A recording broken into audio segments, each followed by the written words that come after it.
We are reminded that religious traditions and tolerance can provide lessons in finding common ground.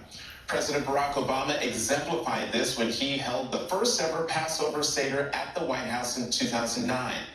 In 1800, President John Adams held the first formal Christmas dinner at the newly built White House. In 1878, President Rutherford B. Hayes observed Easter with a public egg roll. But it wasn't until 2009 that a U.S. president officially celebrated Passover. This is the story of how it happened.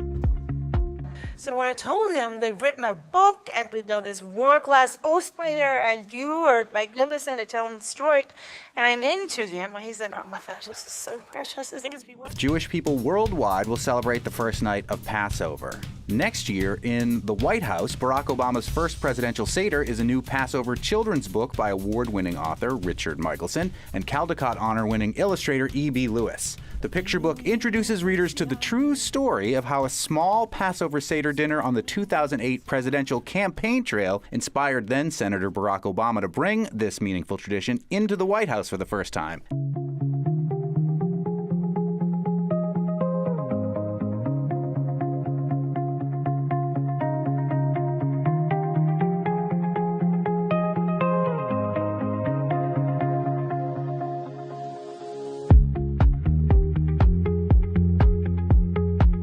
Bummed I missed it, but I'm grateful now to have the chance to know the history and have it all in that book, which we now have at the governor's residence. So thank you.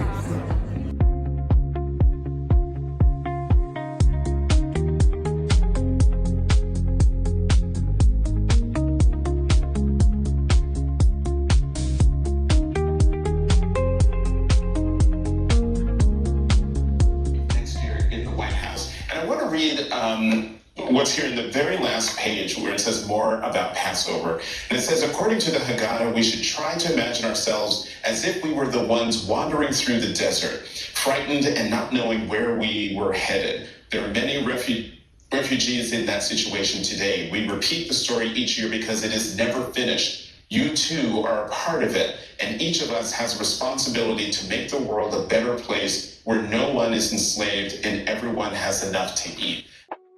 Learn more and order your signed copy from richardmichelson.com.